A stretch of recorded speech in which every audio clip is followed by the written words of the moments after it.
Madame, Monsieur, bonjour et merci de nous choisir pour ce nouveau forum. Comme sous l'orage, je voudrais pour démarrer paraphraser Seydou Badian. La situation est grave. Le pays est menacé, pas par la rébellion, mais l'inflation plus connue sous le vocable de vie chère. Mais qu'est-ce qui est à l'origine de cette vie chère? Existe-t-il une alternative à l'inflation des prix constatés ça et là en Afrique et les pouvoirs publics peuvent-ils agir sur la situation? C'est à ces questions que nos invités vont répondre. Nous avons sur le plateau King Dodgero qui nous fait l'honneur d'être présent encore une fois aujourd'hui. Monsieur Dodgero, bonjour. Bonjour, monsieur Gilles. Comment allez-vous et bonne fête du travail aujourd'hui, c'est 1er mai. Dieu veille toujours ce King. Merci beaucoup et bonne fête de travail réciproque également à vous. King Dodgero qui est économiste, il est spécialiste en structuration de projets PPP, partenariat public-privé. Vous le connaissez, c'est un habitué de ce plateau. Nouveau, c'est la première fois, nous l'accueillons chez nous, docteur Ate Assise Nuoto. Nuoto, bienvenue docteur. Bonjour. Comment allez-vous? Bien. Vous êtes plutôt pharmacien, docteur en pharmacie? Oui. Pas pour nous amener des médicaments contre le palu, mais des médicaments contre la vie chère aujourd'hui. D'accord. Et docteur Até, spécialiste aussi en management, coach motivateur, directeur d'entreprise. Coach motivateur, la motivation n'est-elle pas automatique? Pourquoi faut-il motiver les gens? Aujourd'hui, vous allez voir que ça tombe bien, en fait, la fête des travailleurs. Oui. Vous allez voir que si aujourd'hui nos entreprises ne répondent pas, c'est parce qu'on n'a pas su à un moment donné motiver nos personnels. Et puis... Donc aujourd'hui, il faut apporter des outils qui vont permettre de booster les travailleurs. Donc en dehors du salaire qu'il perçoit à la fin du mois, il faut d'autres instruments pour le motiver. En fait, lorsqu'on parle de la motivation, ça n'a rien à voir avec le salaire. Qu'est-ce que la motivation alors? La motivation, c'est cette force qui nous pousse à donner le meilleur de nous-mêmes. Qu'est-ce qui donne la motivation en dehors du salaire? Parce que je prends un fonctionnaire lambda. Aujourd'hui, tu peux lui donner de l'argent, tu peux faire une augmentation des salaires. Mais ça ne va pas donner l'effet escompté. Quand vous prenez aujourd'hui dans la fonction publique, il y a des fonctionnaires qui gagnent énormément, mais est-ce que le résultat est ce que le gouvernement attend d'eux? Pas forcément. Est-ce que le gouvernement lui-même il est motivé? C'est à vous de répondre alors. Mais refaisons-nous un thème très intéressant. Peut-être que nous aurons l'occasion de revenir là-dessus. Mais King Dodgero, bon, tout le monde parle de vie chère, d'inflation depuis un certain temps, surtout 2000. Est-ce que vous avez une idée de ce que cela représente dans l'ordre de grandeur? Est-ce que des études existent? Est-ce qu'il y a des chiffres depuis 2000 ou je ne sais quand? Comment les chiffres ont augmenté? Dans quelle proportion la vie est devenue chère? Pourquoi d'abord parler de depuis 2000? En Afrique, la vie a été toujours chère. Nous allons aller en profondeur en définissant ce que c'est que la vie chère, qu'est-ce qui l'occasionne.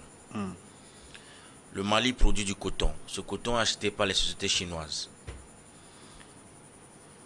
Ils paient le droit de douane à l'export, ils transportent en Chine, ils transforment ce coton en tissu. Ce tissu revient en Afrique, acheté par les femmes togolaises. Ce tissu retourne encore au Mali, fait par le coton malien. Quand vous ajoutez le coût d'achat, bon champ de ce coton, vous ajoutez le transport en Chine, vous ajoutez les frais de transformation, d'usinage, et vous revenez encore, vous-même qui avez vendu la matière première, vous le rachetez chez vos amis d'hier, ceux qui ont acheté ça chez vous, vous ramenez dans vos murs. Le Chinois, quand lui il achète à $100, vous devez l'acheter $100 plus le frais de transport, douane à l'export au niveau de la Chine, douane en import dans votre port d'entrée. Vous voyez déjà que vous serez autour de $200. Quand le Chinois paye à $100 le même produit chez lui, vous, en Afrique, vous payez cela à $200. Vous comparez le même produit dans les rayons en France le vin que j'achète à 2 euros, à 3 euros dans les rayons de supermarché à Paris, j'arrive à Abidjan, je retrouve ce même vin à 10 euros. La vie est chère. C'est un problème purement structurel de notre économie.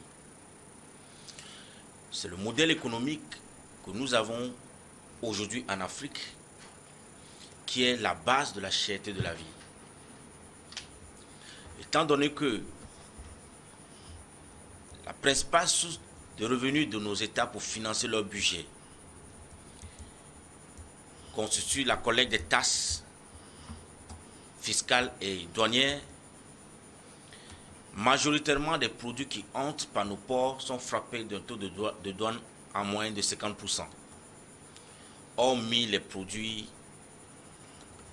de première nécessité ou les denrées alimentaires qui sont à un taux autour de 7%. Mais néanmoins, il y a toutes d'autres taxes qui viennent s'ajouter plus tard. Donc, la cherté de la vie, étant donné que c'est un problème structurel, ce n'est pas depuis 2000 ou 2020 que ça a commencé. C'est depuis que nous avons eu nos indépendances et que nous n'avons pas su structurer nos économies de sorte que nos économies puissent avoir une autonomie en termes de satisfaction de nos besoins. Nous avons opté pour le chemin de la cherté de la vie. Et si on convient à cette démarche ou à ce schéma qui nous a conduit à cette cherté de la vie, on trouvera des solutions adéquates. Parce que face à un problème structurel, il serait inapproprié de proposer des solutions conjoncturelles. Mais pour le moment, les différents gouvernements n'apportent que des réponses conjoncturelles.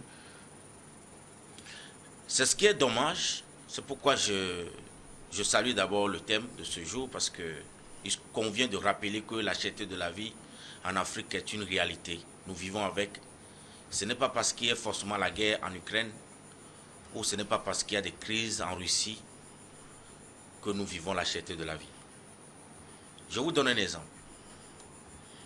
Le manque même déjà de ce que nous appelons la métrologie dans notre espace économique est un facteur qui encourage et qui favorise la cherté de la vie parce qu'il y a de l'anarchie sur les prix qui se pratiquent de part et là. Est-ce qu'on arrive à quantifier le coût de production de nos parents paysans qui produisent la banane?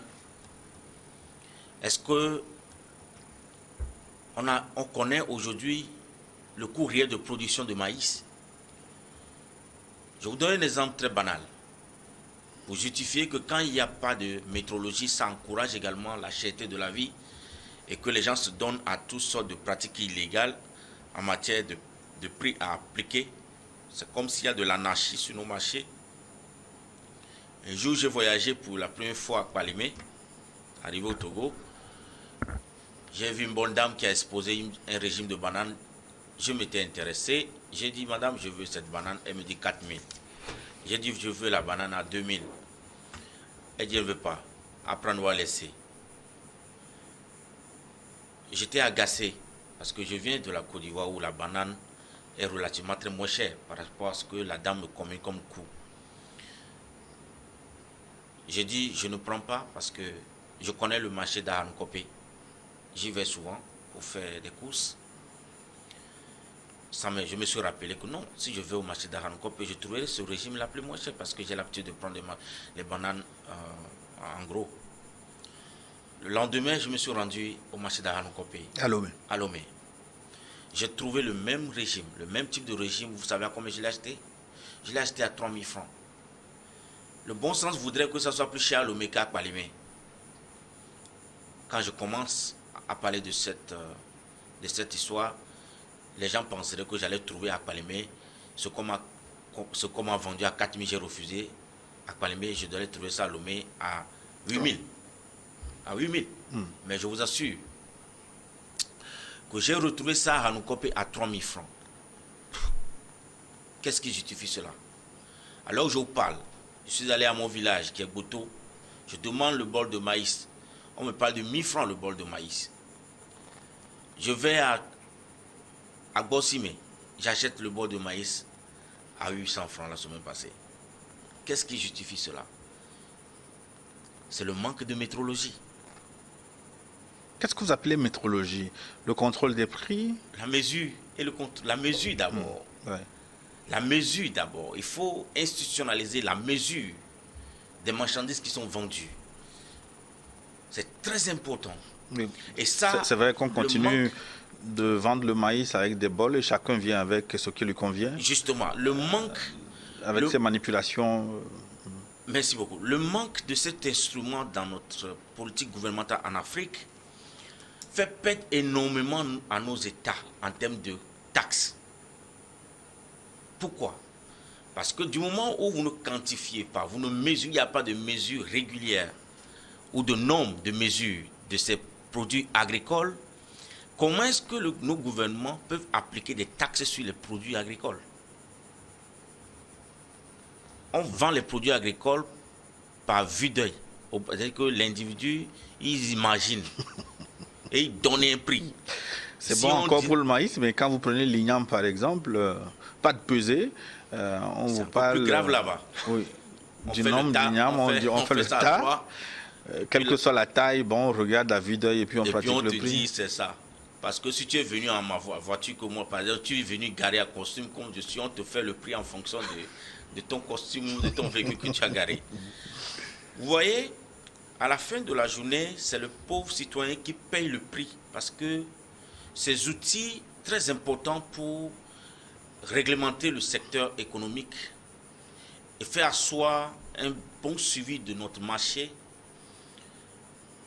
fait que, les citoyens payent le prix, mais nos États aussi payent. Ils perdent en termes de recettes. Je vous garantis que la majorité des produits, ce que nous consommons, les produits vivriers que nous consommons dans nos États africains, échappent largement au contrôle fiscaux. Quand je suis à Abidjan, la tchéké que je mange chez moi, le manioc est fourni par une ville qu'on appelle Aboisseau. Tous les matins, vous verrez des bâchers qui font la route pour livrer le manioc. Le manioc, aussitôt arrivé à Abidjan, on le déverse dans les différents marchés. Les dames, elles s'en vont, elles achètent, elles transforment et ça devient tchéké. Vous demandez-moi, qu'est-ce que l'État ivoirien gagne sur ces maniocs? Et pourtant, c'est un produit de grande consommation. On vit essentiellement de ça, comme nous vivons essentiellement du maïs au Togo. Mais le fait que, ne serait-ce que cet instrument manque en termes de mesure, nos États peinent à maîtriser d'abord le secteur agricole et on a l'impression même que le secteur agricole n'est pas inscrit au registre du secteur économique. Et pourtant, les pays à économie forte se sont développés à partir de l'économie. Donc, du moment où vous ne maîtrisez pas votre secteur agricole, la vie sera énormément chère. Énormément chère parce que vous dépendrez, d'abord, de l'importation. Comme je viens de vous le démontrer, que les produits que nous consommons ici, quand j'achète le chocolat à Abidjan, ça vient de la Suisse, ça vient de l'Italie, ça vient de l'Angleterre. Mais ce chocolat, qui l'a produit? C'est la Côte d'Ivoire qui l'a produit, qui a produit le cacao, qui a permis de fabriquer ce chocolat. Mais il me revient encore plus cher en produit fini à consommer. Juste parce que nous avons opté pour une politique basée sur l'importation et nous dépendons de l'import. C'est ainsi que celui qui dépend de quelqu'un, il vit permanemment sous menace. L'une de ces menaces, c'est la cherté de la vie. Et nous payons le prix plein pot. Ce n'est pas une question conjoncturelle, c'est structurel. Et il faut regarder dans cette direction. Donc, nous ne devrons pas rêver tant que les mêmes politiques vont s'appliquer. On ne doit pas s'attendre à une vie moins chère. Hein. Depuis 1960 jusqu'à ce jour, quand nous avons eu nos indépendances, la vie ne continue sans cesse croissante c'est très cher.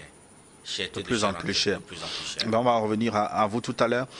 Docteur Até, à votre niveau, est-ce que vous constatez aussi cette vie chère autour de vous? Est-ce que cette vie est réellement chère? Dire que cette vie n'est pas chère, c'est qu'on se leurre. Je prends un exemple. Hier, comme M. King l'a dit, moi, j'étais au marché de Boissimé, puisque j'ai une maman adoptive là-bas. Chaque jour, quand je sors de l'officine, je suis avec elle, on rit. J'ai une dame qui est venue pour acheter le maïs. Elle se rend compte que non, le prix du maïs le dépasse. Or, le maïs qu'on achetait peut-être entre-temps à 500, à 700, aujourd'hui on dit 800. Au jour le jour, ça augmente. Vous voyez, on constate, même dans les officines, par exemple, vous allez voir qu'aujourd'hui, quoi que ce qu'on dise, vous allez voir que les chiffres d'affaires vont baisser. Parce que quand la population, aujourd'hui, je n'arrive pas à manger, est-ce que je dois prendre 10 000 que j'ai pour aller acheter des médicaments? Non. Vous voyez. J'aimerais répondre aussi à certaines inquiétudes de M. King quand il parlait par exemple des différences de prix entre les localités. Au fait, il y a un problème. Je suis d'accord avec la météorologie, les mesures. Le réel problème au niveau des prix des produits vivriers aujourd'hui au Togo, c'est ça. Par exemple, moi, je suis de Tchamba, de la préfecture de Tchamba, chez moi à Kaboli. Le maïs coûte plus cher qu'à Lomé. Mais la différence, c'est quoi? Par exemple, si j'achète le maïs 2 bols, supposons que c'est à 1000, je n'ai pas demandé ces derniers temps, supposons que c'est à 2000, à 1000 francs à Kaboli. Et vous achetez 2 bols, ces 2 bols font 3 bols à Lomé. Il y a ça aussi qu'on ne nous explique pas souvent. Donc on n'utilise pas les mêmes bols. Merci. C'est pourquoi je dis je suis d'accord avec l'histoire de la météorologie. Mais si on veut regarder encore cette vie chère aujourd'hui, c'est vrai, on parle d'un problème structurel conjoncturel. Moi, je mets ça sur 4 niveaux. Il y a le fonctionnement du marché, les incertitudes, et vous allez prendre aussi notre histoire. Il a parlé tout à l'heure du Mali. Si on prend l'exemple de la Côte d'Ivoire, qui produit aujourd'hui plus le café et le cacao. On produit plus le café et le cacao, alors que ces produits-là, on ne vit pas de ça. On les exporte. En temps, je parlais ici, l'usine de Dacha fonctionnait aujourd'hui. La population togolaise, surtout le monde agricole, allait cultiver énormément du coton au profit des produits vivriers. Ce qui fait qu'il y aura un problème. Si on revient sur les facteurs, vous allez voir qu'il y a le fonctionnement du marché souvent qu'on n'arrive pas à maîtriser. D'abord, il y a ce qu'on va appeler la demande. Si on prend les produits, le maïs, la demande, c'est quoi? C'est ce que nous consommons et ce que l'État exporte. Avec l'ANSAT et autres, il se peut qu'il y ait un autre pays qui en demande.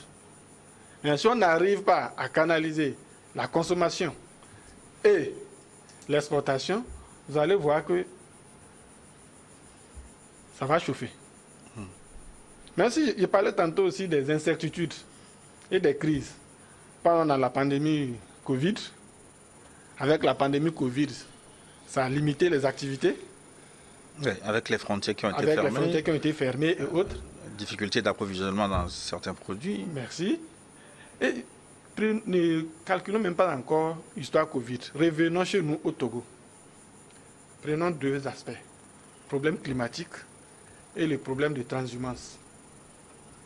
Il a parlé tout à l'heure du manioc. Vous savez qu'aujourd'hui au Togo, le prix du gari flambe au jour le jour. Mais pour trouver des cossettes, pour nous qui venons du Nord, quand tu veux préparer ta pâte, il n'y a pas de cossettes dedans, on n'arrive pas à manger. C'est un problème.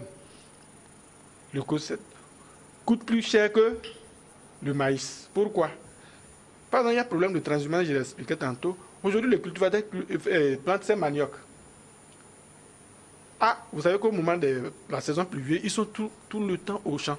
Mais quand la saison sèche arrive, c'est les vacances pour les cultivateurs au nord. Mais ces gens-là n'ont pas le temps d'aller vérifier la plantation. Voilà, nos amis avec leurs bœufs, ils arrivent, ils ravagent. Et quand tu veux parler, c'est un autre problème. Ce qui fait qu'aujourd'hui, la majeure partie du monde agricole n'arrive pas planter le manioc au nord. Il y a ce problème. Si je prends le problème climatique, enfin pour nous, on sait qu'il y a 2 saisons. Saison sèche et saison pluvieuse. Mais aujourd'hui, nos parents, ils s'en rendent compte que ce n'est plus ça. Peut-être on semait le maïs en mai, le sésame, par exemple, en mois d'avril, mais mois d'avril, il n'y a pas plu. On fait comment? Ou bien il y a plu, on court, on sème le sésame, on sème le maïs. En juin, juillet, sécheresse. Avant que la pluie ne reprenne peut-être en août. Tout ça fait que forcément, la productivité diminue. Or, comme il a si bien dit, M. King, nous dépendons, nous vivons du maïs au Togo. Si tu ne manges pas la pâte, tu prends la bouillie, ou bien tu vas prendre du com, etc. Donc, tant qu'on n'arrive pas à cerner ces paramètres et évoluer, peut-être changer la donne avec les aléas climatiques pour que nos agriculteurs puissent vivre. Et c'est à ce niveau aussi que moi, j'aimerais dire que, quoi qu'on dise, il y a un problème aussi avec notre système éducatif. Aujourd'hui, si vous prenez les œufs, les poules de chair, aujourd'hui, il y a ces 1er mai, vous allez voir le nombre de poules de pintade. La majorité de ces poulets de pintade sont cultivés par nos grands-parents. Mais est-ce que les étudiants que la faculté d'agronomie forme, combien aujourd'hui s'investissent dans ce domaine? Or, s'ils étaient là, au moins, ils pourraient mieux expliquer à la population, ou bien si on prend les géographes qui maîtrisent plus le climat, ils pourraient expliquer à nos populations qu'il y a changement climatique. Le maïs que tu semais en mois de mai, est-ce que ce ne serait pas mieux de le semer au mois de juin? Ou bien on voit les agronomes, ils vont nous proposer des variétés qui s'adaptent avec notre climat. Je suis sûr qu'en partant sur ces bases, le problème des produits locaux, on va arriver certainement trouver une solution. Alors, les fidèles téléspectateurs qui nous écoutent, est-ce que le phénomène de la vie chère vous touche également dans votre localité où vous vous trouvez, en Afrique ou en dehors de l'Afrique? Comment cela se manifeste dans votre assiette? Et pour vous, quelles sont les solutions, les alternatives à la vie chère? Vous pouvez commencer par réagir déjà. Le contact défile à l'écran, plus 228 96 46 10 31. Écrivez-nous dans la seconde partie. Nous allons relayer vos questions et les invités au plateau vont vous apporter les réponses idoines. 96 46 10 31 précédé de l'indicatif plus 228. Kin Dojro, la vie est chère, vous l'avez dit, mais est-ce que c'est parce que les produits coûtent cher ou le pouvoir d'achat devient faible, ou les deux à la fois? C'est 2 sujets très différents. Le pouvoir d'achat, c'est la capacité dont détient chaque individu à satisfaire ses besoins. La capacité financière, je veux dire. Ouais. À satisfaire ses besoins. Bah, si les produits coûtent cher, que vous avez les moyens de les acheter, vous ne parlerez pas de vie chère. Même si vous avez le pouvoir d'achat, on parlera tout de la vie chère. C'est pourquoi il y a un classement mondial des villes les plus chères au monde. Vous comprenez? Parce que ce que vous déboussez à Paris pour satisfaire un tel besoin, vous rentrez en Allemagne, vous faites une comparaison. Est-ce que c'est la même chose que je vais débourser pour satisfaire mes besoins? Je fais juste des comparaisons de ce genre. Quand j'arrive à Singapour, il y a des choses que j'achète à Singapour. Parce que je fais la comparaison des prix. Je préfère aller prendre ça en Europe. Parce que ici à Singapour, c'est plus cher.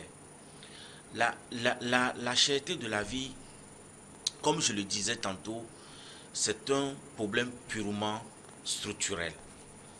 Même si, aujourd'hui, c'est quoi le pouvoir d'achat?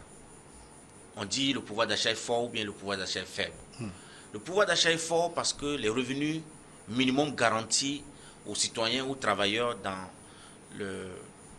dans l'espace économique est conséquent. Et ce montant conséquent aussi se dépense dans un environnement. Et cet environnement, si en face, on a un niveau de vie élevé, même si vous avez un SMIC de 1 million par mois et que les maisons sont à 300 000 francs, le minimum de chambres dans lesquelles il faut se loger est de 300 000, vous voyez que même si vous avez 1 million, ces millions ne représenteraient rien pour vous. Vos besoins en consommation vont engloutir systématiquement ce 1 million. Malgré que vous avez un salaire conséquent, par rapport à un pays à côté où on paye peut-être 100 000 francs comme salaire minimum, mais que le loyer est à 10 000 francs, celui qui gagne 100 000 francs, mais le loyer est à 10 000, le manger au restaurant à 5 000, il vivra mieux que celui qui gagne 1 million, mais que le niveau de vie est cher. Tout est relatif. Donc le meilleur indicateur, c'est le niveau de vie. Merci beaucoup. Le meilleur indicateur, c'est le niveau de vie. Et on doit pouvoir le maîtriser. Pour maîtriser cela, il faut répondre à ces problématiques structurelles. Et on maîtrisera donc le niveau de vie. Mais tant qu'on ne répond pas à ces problématiques qui sont de nature structurelle, quel que soit le pouvoir d'achat que vous avez, même un milliardaire, quand il rentre dans un pays où le niveau de vie n'est pas maîtrisé, où les prix à la consommation ne sont pas maîtrisés, il va crier « Oh, les choses sont chères ». Parce qu'il y a toujours comparaison à faire. J'ai une question pour le docteur Até, mais je voudrais que vous soyez un peu plus concret. Vous connaissez beaucoup de pays, votre cabinet est à Singapour, vous faites des études pour plusieurs pays en Afrique, vous vivez de temps en temps en Côte d'Ivoire, au Togo, etc. Et si je prends un exemple, le Togo, quel est son niveau de vie, quel est le pouvoir d'achat du Togo comparativement à certains pays, pour être plus concret? Ok.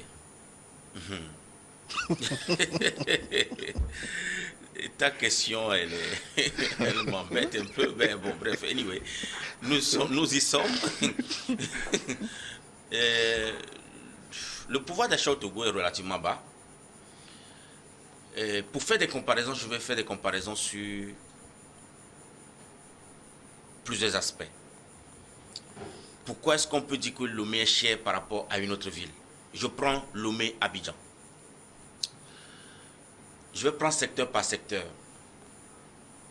Quand vous prenez l'éducation, le secteur éducation, l'éducation est plus chère en Côte d'Ivoire 2 fois plus que le Togo. Les scolarités et autres, 3 fois plus cher en Côte d'Ivoire qu'au Togo.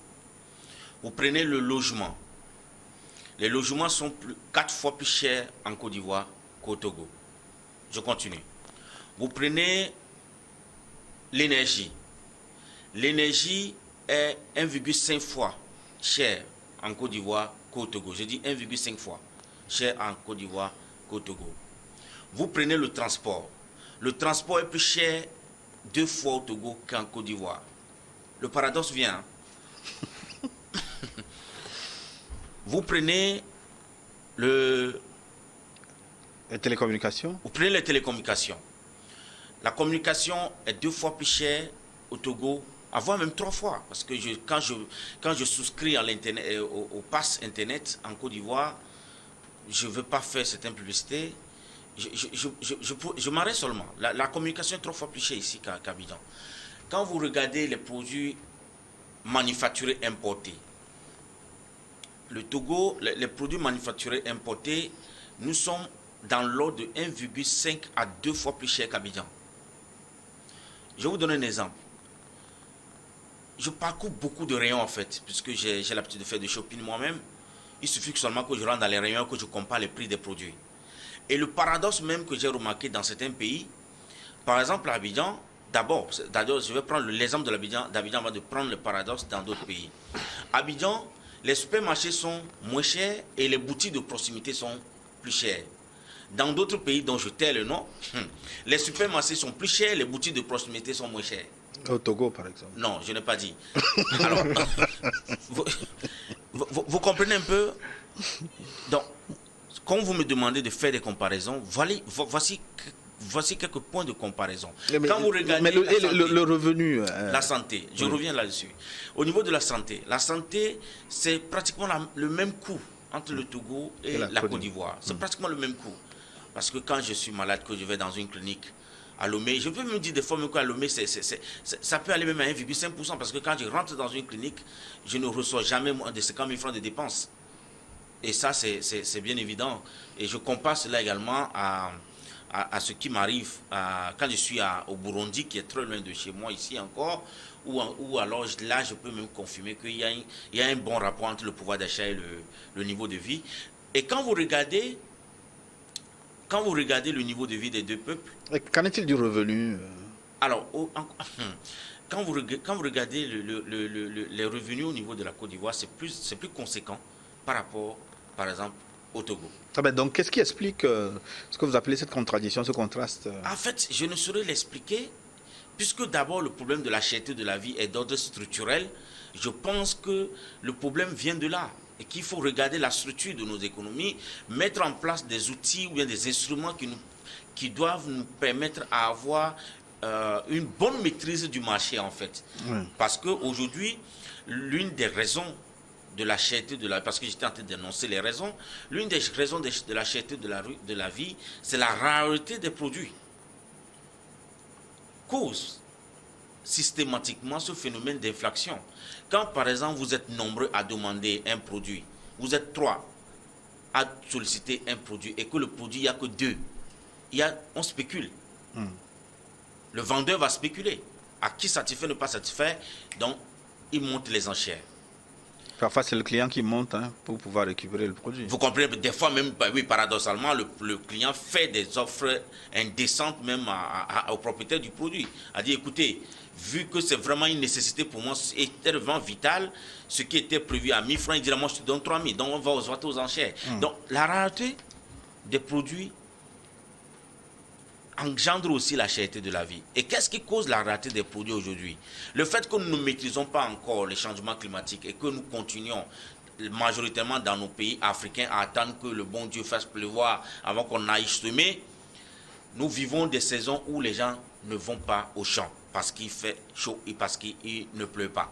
Alors que sur d'autres cieux, on n'attend pas forcément qu'il pleuve avant d'aller au champ et semer.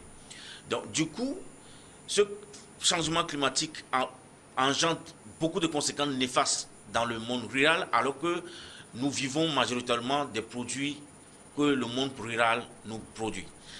C'est ça qui justifie qu'aujourd'hui, les pays comme le Togo ou la Côte d'Ivoire, c'est le Burkina qui nous fournit la tomate. Vous justifiez cela aussi par la Côte d'Ivoire qui importe la pomme de terre de l'Afrique du Sud ou de la France. Je suis allé une fois au Cap-Vert, j'achète de l'igname, je dis d'où vient l'igname, on me dit ça vient du Portugal. Je demande à mon ami qui fut un ambassadeur, je tais son nom là-bas, d'où est-ce que ça vient vraiment? Est-ce que le Portugal peut produire cette catégorie d'igname? Il dit que ça vient du Ghana. Vous comprenez? Cap-Vert achète un pot de l'igname auprès du Portugal, l'igname que le Portugal a acheté au Ghana. Vous voyez comment est-ce que c'est paradoxal? Et quand je parcours l'Afrique, le Cameroun produit assez de pommes de terre. Mais la Côte d'Ivoire importe la pomme de terre de l'Afrique du Sud. Comparez la distance entre Douala et Port d'Abidjan. Vous allez voir. Donc, quel est le problème? Comme je le dis, la cherté de la vie, le plus grand problème, c'est structurel. La cause, c'est structurel et il faut que nous réussissions à trouver des solutions structurelles. Oui, je voudrais que vous nous expliquiez davantage ce que vous appelez problème structurel. Le temps de demander à Dr Até si la cherté de la vie touche tous les secteurs ou tous les citoyens, parce qu'on a comme l'impression qu'il y a certains, une minorité qui bénéficie de cette cherté de la vie, notamment vous, les pharmaciens. Monsieur Gilles, Oui. aujourd'hui, qui n'est pas touché par la cherté de la vie, même si tu gagnes 1 million par mois, et peut-être le maïs que tu achetais à 500, aujourd'hui tu l'achètes à 800. Donc il y a plus 300. Imagine si tu consommes peut-être un sac pour 6 mois, c'est que ça revient. Et si tu dois nourrir aussi ta famille, tes uns, etc., et tu essaies de calculer, tu vas voir que c'est du manque à gagner. Donc c'est pour être clair que ce problème de vie chère touche tout le monde. C'est vrai que nous n'avons pas les mêmes revenus, Ce qui fait qu'on ne va pas ressentir les mêmes effets. Quel qu'en soit le cas, celui qui gagne plus va ressentir la cherté de la vie. Mais pour encore ajouter les facteurs qui entraînent la vie chère aujourd'hui, je suis parfaitement d'accord pour l'histoire de l'exemple de tomates. C'est tellement alarmant qu'au Togo, en géographie, au cours nous a appris, il y a Loti, il y a Mono. Au bord de ces rivières, de ces fleuves, on peut cultiver. On a de l'eau.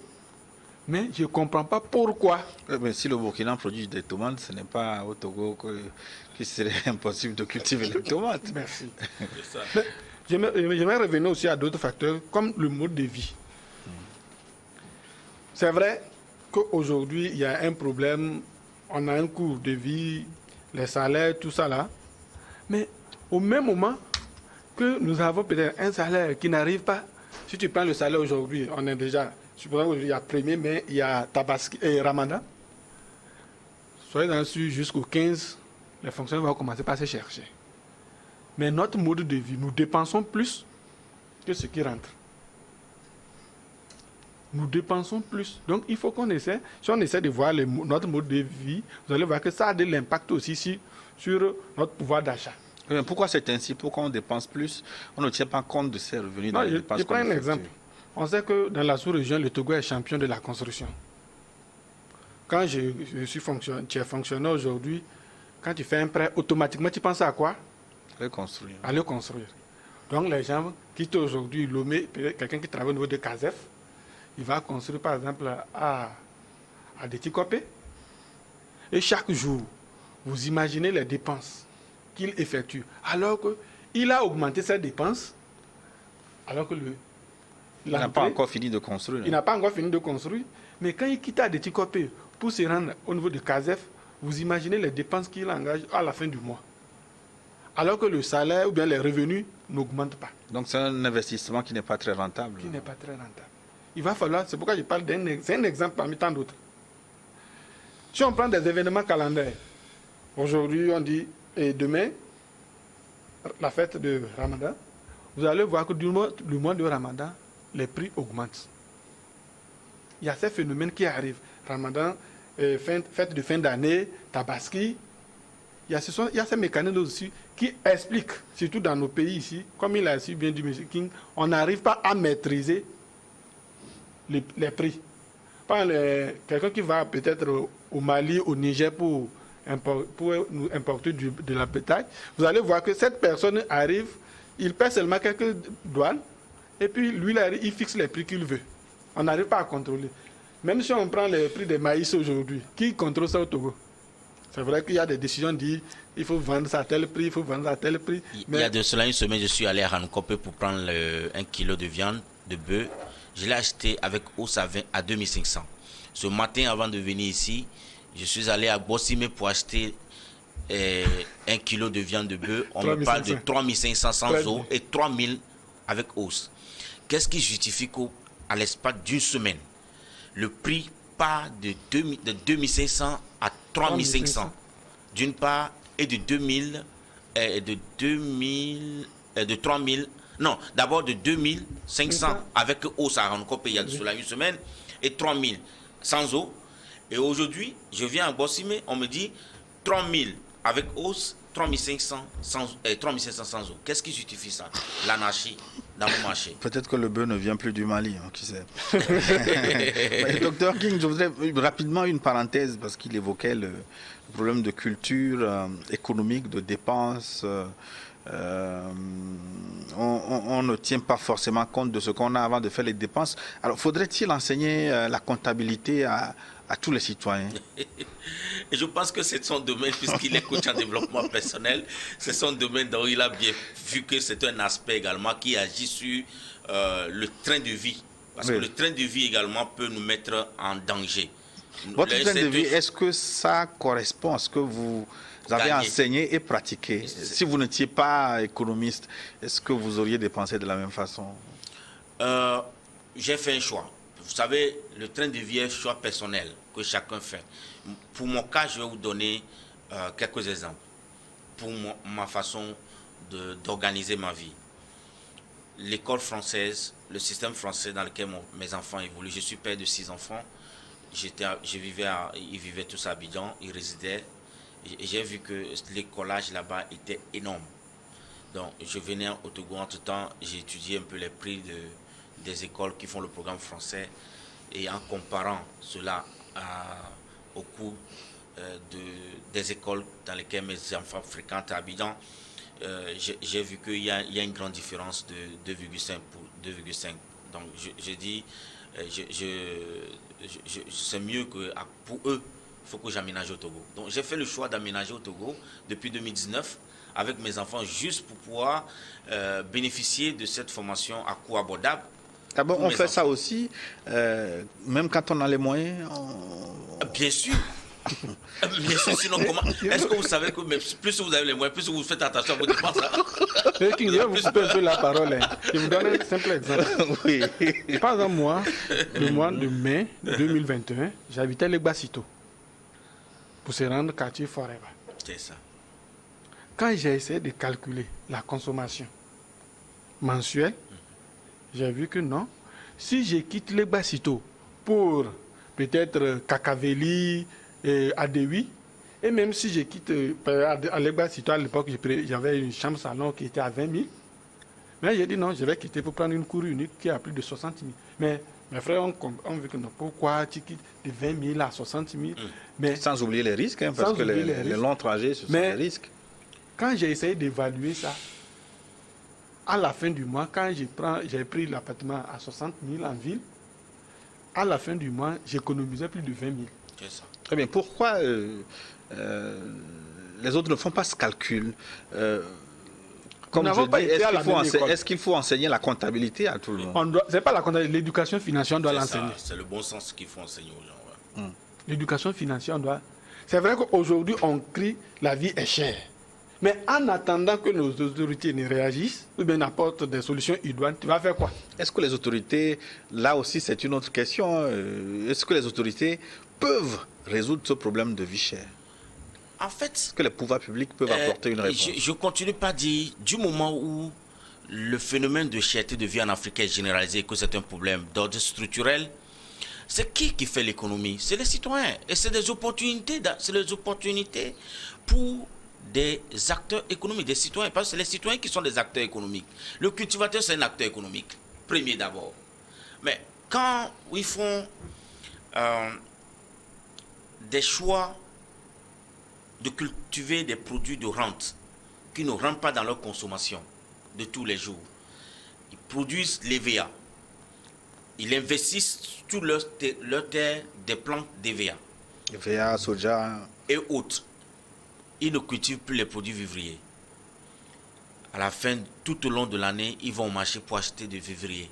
Vous voyez qu'il y a un bon sens qui manque.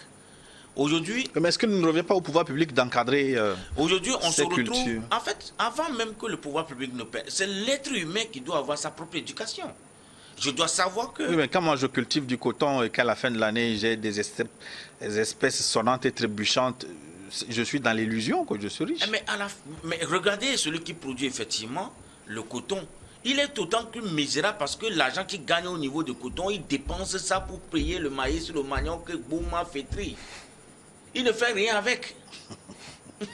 Puisqu'il ne mange pas le coton. Le bon sens voudrait qu'il... Il s'achète une moto, il pavane. Le bon sens voudrait que vous produisez ce que vous consommez et que vous vendez le surplus. Le bon sens voudrait que vous produisez ce que vous consommez et que vous vendez le surplus. Mais quand on se retrouve dans des situations où les gens produisent ce qu'ils ne consomment pas, il y a un problème. Même du moment où tu as choisi de produire ce que tu ne consommes pas, sache que quand même tu produis, quand tu auras l'argent, mais tu vas dépenser tout. Ton argent sortira de ta main. Mais c'est ça le modèle économique même de nos pays. On a orienté nos économies vers quoi? Importer tout ce que nous consommons. Ne produire rien de ce que nous consommons. Et à la fin de la journée, nous crions que nos économies sont faibles. C'est juste parce que c'est le choix du modèle économique que nous avions fait qui est la base de la cherté de la vie. Est-ce que c'est un choix où cela nous a été imposé? J'ai pris mon de exemple. De gré ou de force? J'ai pris un exemple tout à l'heure me concernant. Nous sommes dotés de capacité de choisir chaque être humain. Si aujourd'hui, là où tu es, tu décides que à partir de mon salaire, je vais avoir un champ de maïs dans mon village, c'est un choix que tu feras. Est-ce qu'on t'empêchera de faire ce choix? Que le maïs que je mange, je veux louer des terres, faire de la production agricole pour ne plus dépenser ce que je dépense en achat de maïs. Mais si je suis conditionné, on me dit que en cravate, surtout bleu, on se moque de celui-là qui en cravate et qui va au champ. Est-ce que je ne serais pas, comment on dit, est-ce que j'aurais le courage d'aller cultiver la terre? Vous savez, il est vrai que très tôt on nous a inoculé des pensées pour nous éloigner de ce qui devait faire de nous des hommes libres, des hommes acteurs économiques. Liberté, c'est un choix. Des hommes acteurs économiques. Si nous étions totalement indépendants de nos sacs que nous posons pour satisfaire nos besoins, on ne peut plus être le marché de consommation de leurs produits et de surplus de leurs produits industriels. On va revenir sur le sujet et surtout analyser les réponses que les gouvernements tentent d'apporter à la question de la vie chère dans la seconde partie de cette émission et vous répondre aussi, ceux qui nous ont écrit, ils sont très nombreux d'ailleurs, au plus de 228, 96, 46, 10, 31. Une pause pour une nouvelle édition du journal, on se retrouve dans 10 minutes pour une nouvelle édition du journal.